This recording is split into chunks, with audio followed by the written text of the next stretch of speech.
Today we're looking at an event that, and I don't say this lightly, completely redefined the trajectory of human history. We're going to explore how a single monumental gathering in the vastness of the Arabian Desert, way back in 632 CE, managed to systematically dismantle ancient, deeply rooted tribal systems. And in their place, it established what can really only be described as a revolutionary framework for human rights. We are, of course, talking about the farewell pilgrimage, or the Hajj al-Wada, of the Prophet Muhammad. Now, you might be wondering, why does an event from the 7th century still captivate scholars, historians, and literally millions of people today? Well, because this wasn't just some standard religious ritual. It was the absolute genesis of a global civilization. It was this incredible moment where a collapsing classical world was presented with an entirely new blueprint for justice, economic equity, and profound human dignity. So let's dive right into it. Here's our roadmap for this explainer. First, we'll examine the world before Islam to set the geopolitical stage. Then, we'll look at the unprecedented scale of this gathering. From there, we'll unpack the emotional climax of the farewell sermon itself, breaking down its core declarations on equality and rights, followed by social and economic justice. And finally, we'll explore the enduring global legacy of this monumental event. Section 1. The World Before Islam. To truly grasp the magnitude of what went down, we really need to set the scene of late antiquity in the Arabian Peninsula. Okay, picture the immense contrast of this era. On one side of the globe, you've got a world in severe, almost terminal crisis. For over a century, the Roman Byzantine Empire and the Sasanian Persian Empire had been locked in these devastating, escalatory wars. By the early 7th century, both of these superpowers were bleeding each other dry. They were economically bankrupt, their populations were depleted, and their administrations were totally fractured. And to fund these endless wars, they actually dismantled their Arab client states, which created this massive, dangerous power vacuum in the Arabian Peninsula. Within Arabia itself, this era is known as the Jahiliyyah, or the Age of Ignorance. And it was brutal. It was defined by intense tribal fragmentation. There was zero centralized legal authority. Your physical security, your economic survival, it all depended entirely on kinship alliances and blood feuds. If you happened to be outside a strong tribe, you were utterly vulnerable. It was survival of the fittest in the harshest sense. But by the year 10 AH, following the conquest of Mecca, the Prophet Muhammad had established a consolidated trans-tribal polity centered in Medina. He essentially replaced the absolute chaos of tribal warfare with a unified state governed by the rule of law. It's a staggering transformation. Section 2. The unprecedented gathering. Let's move forward to the specific context of the 10th year of the Hijrah, right as the Prophet's mission was nearing its conclusion. The sheer scale of this gathering is honestly hard to wrap your head around. Historical estimates tell us that over 100,000 to 120,000 pilgrims gathered for this journey. To put that into perspective, that's the capacity of a massive modern megastadium, all assembling in the harsh desert without modern logistics or communication. In a region that was historically defined by deep-seated tribal hostilities and incredibly strict social hierarchies, a peaceful assembly of this magnitude was just completely unprecedented. But what's profoundly visual, what really strikes you about this gathering, is exactly how the Prophet unified these wildly disparate social classes. You had tribal chiefs, former slaves, ultra-wealthy merchants, and impoverished Bedouins all standing shoulder to shoulder. He instructed all participants to adopt the ihram, these identical white, unsewn garments. In an instant, literally overnight, the visual markers of aristocratic status and tribal wealth were totally stripped away. Everyone stood entirely equal.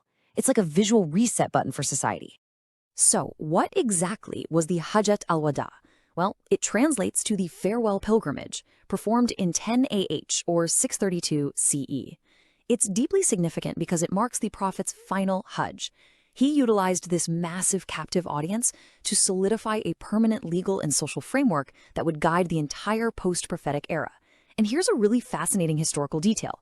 He actually waited until the 10th year of the Hijrah to perform this pilgrimage. Why? Because the pre-Islamic Arabs used to manipulate the calendar, a practice called nasi, to shift sacred months around whenever they wanted a trading or warfare advantage. It was a rigged system. By intentionally waiting until 10 AH, the Prophet allowed the lunar calendar to naturally cycle back to its original, true Abrahamic alignment. This allowed him to permanently abolish calendar manipulation without violently disrupting the flow of time people were used to. Honestly, it was an absolute masterclass in implementing systemic reform gracefully. Section 3, the Farewell Sermon. This brings us to the emotional and historical epicenter of the pilgrimage, which took place at Mount Arafat. Really try to picture the scene here. It's the 9th of Dhul Hijab. The Prophet is down in the Urana Valley, seated on his camel, addressing an absolute ocean of humanity. There are no royal bodyguards, none of the typical trappings of ancient royalty you'd expect from a leader of his stature. He begins with these deeply, deeply poignant words. He sets a tone of profound emotional gravity, basically signaling to the tens of thousands present that his life is nearing its end. The psychological weight of that moment must have been overwhelming. He commands them to listen carefully and to pass his words on to those who were absent. You see, this wasn't just a speech. It was the delivery of a normative, binding charter.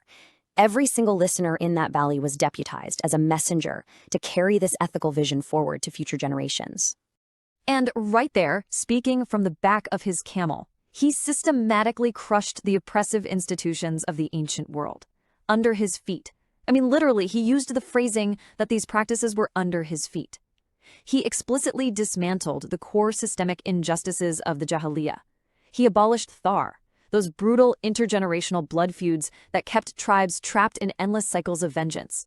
He abolished riba, the exploitative, compounding usury that allowed wealthy merchants to essentially enslave the poor through debt. He outlawed nasi, that calendar manipulation used by the elites to control trade and war. And, crucially, he eradicated the concept of inherited ancestral guilt, declaring that every individual is solely responsible for their own actions. No more carrying the sins of your forefathers. He literally reset the civilizational clock, wiping the slate clean of decades of accumulated societal debts and violence. Section 4, Equality and Human Rights. Let's delve into the specific human rights principles established in this extraordinary sermon. Now, what's really interesting about this specific declaration is just how incredibly radical it was for the 7th century, and frankly, how painfully relevant it remains for us today.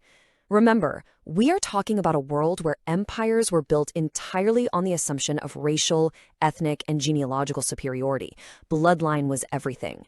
So this is a foundational declaration of absolute human equality.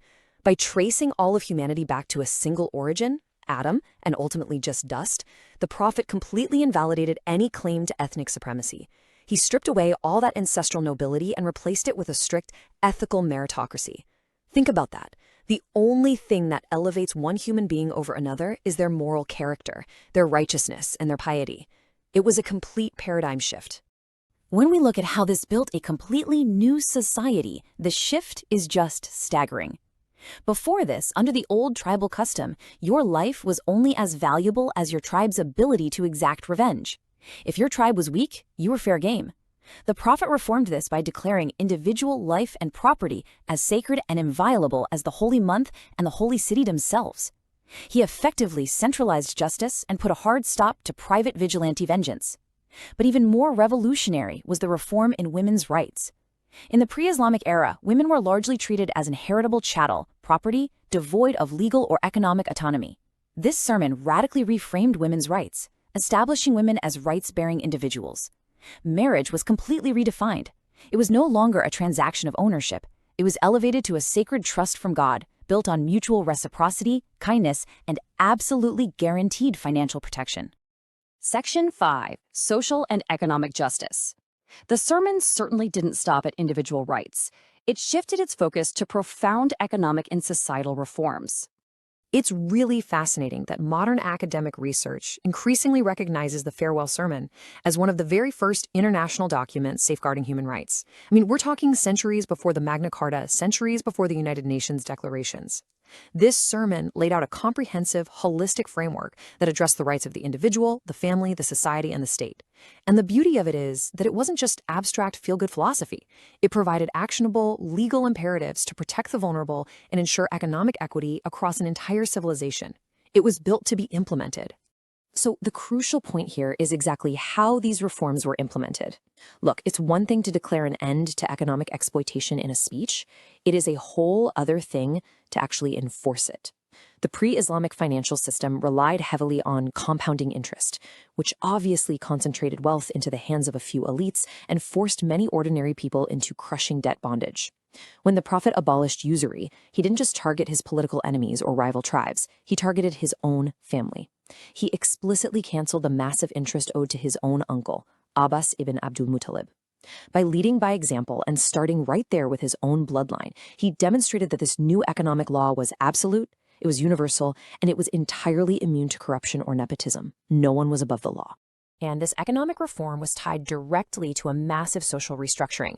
Under the old way, a concept called asabiya, or strict kinship solidarity, you basically only protected your blood relatives. My tribe, right or wrong. Naturally, that bred endless tribal rivalry and warfare. Contrast that with the Prophet's new model, the Ummah, a universal brotherhood. The sermon legally and spiritually bound every Muslim to protect one another, regardless of their tribe, their race, or their background. This concept of mutual care laid the groundwork for collective social welfare systems. It ensured that the overall strength of the community was utilized to support its absolute weakest members, replacing those fragmented rivalries with a unified, cohesive, and deeply caring society. Section 6. An enduring global legacy. As the Prophet concluded his mission at Arafat, the event cemented a legacy that, without a doubt, continues to shape the world today. During this absolute climax of the farewell Hajj at Mount Arafat, a profoundly important Quranic verse was revealed. This day have I perfected your religion for you, completed my favor upon you, and have chosen for you Islam as your religion. This verse acts as the ultimate narrative climax of the entire historical event. It served as a divine seal, confirming that the structural, spiritual, and legal frameworks of the faith had reached their completion. The period of dynamic, foundational revelation was coming to a close, and a comprehensive, robust blueprint had been fully delivered to humanity. Now, when exploring the historical sources, it's really important to note how classical scholarship interprets the finality of this moment. We find differing, deeply held historical perspectives on exactly when this perfection was fully realized. Impartially speaking, the classical Sunni view interprets the revelation at Arafat as the chronological finalization of the major legal and creedal texts, marking the completion of the faith's structural foundations right there on the Mount. On the other hand, the classical Shia view interprets that the final realization and ultimate completion of the religion was achieved shortly after, on the return journey at a place called Ghadir Qum, with the formal declaration of Ali's succession. But what's crucial to understand is that both perspectives profoundly revere the farewell pilgrimage period as the critical, transformative window where the Prophet finalized his earthly mission. Which leaves us with a truly compelling question to reflect upon. How does a speech delivered in the 7th century remain such a relevant blueprint for addressing today's global inequalities? Seriously, think about it. When we look around our modern world, at the ongoing struggles against systemic racism, the intense debates over economic disparities and exploitative debt, the continuous fight for women's rights and basic human dignity, we see the exact same civilizational challenges that the Prophet addressed in the Uranada Valley. The farewell pilgrimage wasn't just the end of a prophetic journey. It was the delivery of an enduring, universal manifesto. It challenges us to look past all our modern technological advancements and ask ourselves, have we truly implemented the profound, foundational ethics of human equality and justice laid out all those centuries ago? It's a lot to think about. Thank you so much for joining me on this deep dive. Keep learning, keep questioning, and I'll see you in the next explainer.